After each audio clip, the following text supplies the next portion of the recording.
Hi everyone, and welcome back to another episode of Red Pill Garage. On today's episode, I'm going to teach you guys how to change a headlight globe. The first thing you want to do is to check which side is not working, and in this case, it's the driver's side.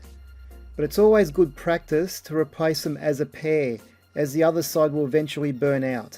It's unfortunate, but most modern day cars, you will need tools to replace the headlight globe. It's not as easy as you think. Okay, there's our headlight and our headlight globe. And now what you're going to do is draw a straight line with your finger to make sure you pull out the right globe that you want to change. And as we can see there is absolutely no access at all to change that globe. You've got a fuse box, air conditioning pipe, ABS lines in the way. It's a real pain in the backside. If you're unsure, you can always check your owner's manual. Okay, the next step in this process, I'm going to remove the wheel. Now when doing this job at home, you want to make sure you're using good quality jack stands. And when removing the wheel, put the wheel under the car, so if the jack stands gave way or the car moved, it would fall onto the wheel. And of course, make sure your car's in park or in gear with the handbrake pulled up or your e-brake turned on. Okay, the next step, I have to remove the inner splash guard. On some cars you actually have a little access point where you can undo a screw and feed your hand through there, and you can actually change the globe that way, but in this case here I have to remove the whole thing. Okay, the next step is to remove any screws or body clips attached to the inner splash guard, and just take your time doing it. There's no need to rush this. You want to make sure you get the right screws and the right body clips. As you can see, they're a pretty basic clip. Now if you don't have a clip removal tool, you can use a couple of screwdrivers, a flat blade and a Phillips head, and just pry it with the flat blade and unscrew the screw with the Phillips head, and it should come straight off. Now that the body clips have been removed, I can tuck the inner splash guard behind the disc rotor. Okay, now we have access to the back of the headlight, and you can see the electrical plug there with the red wires with the blue stripe. That's what we need to remove, that electrical plug.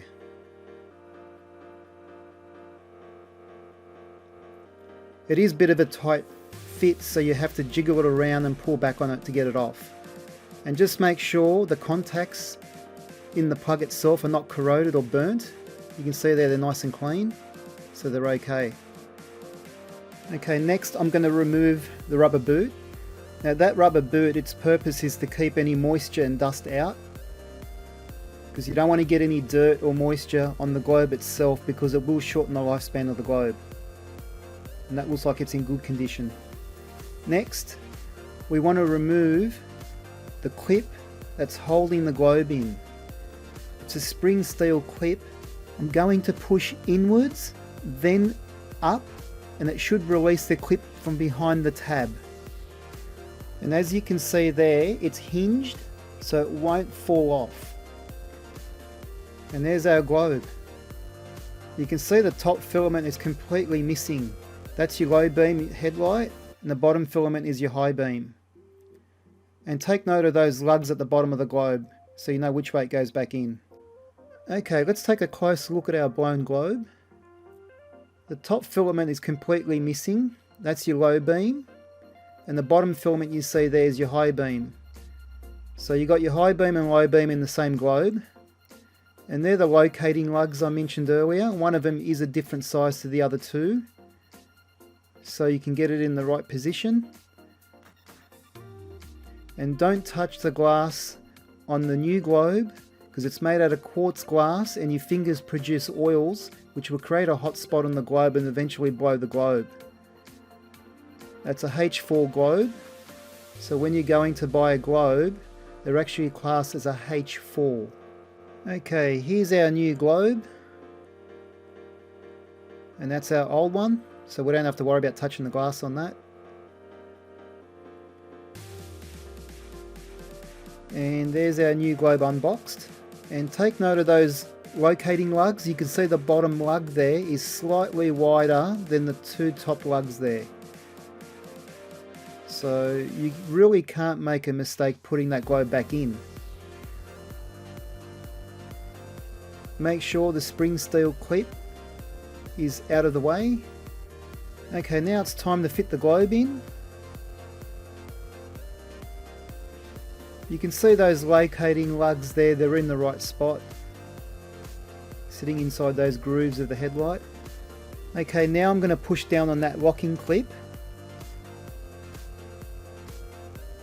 and that should lock the globe in place.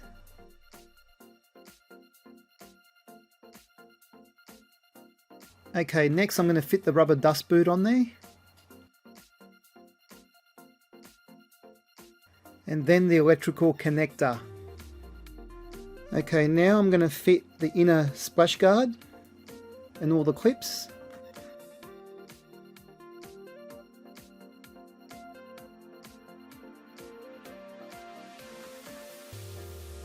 Okay, now that I've finished putting the inner splash guard on, it's time to put the wheel on, but before I do that, I'm going to lubricate the wheel studs with a bit of WD-40.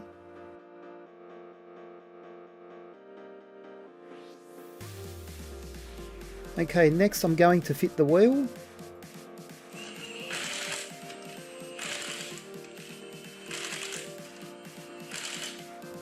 Okay, now I'm going to torque up the wheel nuts.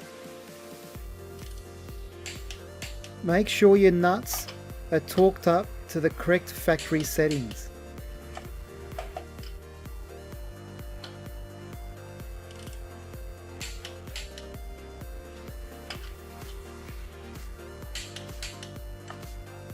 On this particular car, a Honda Jazz, it's 108 Newton meters of torque.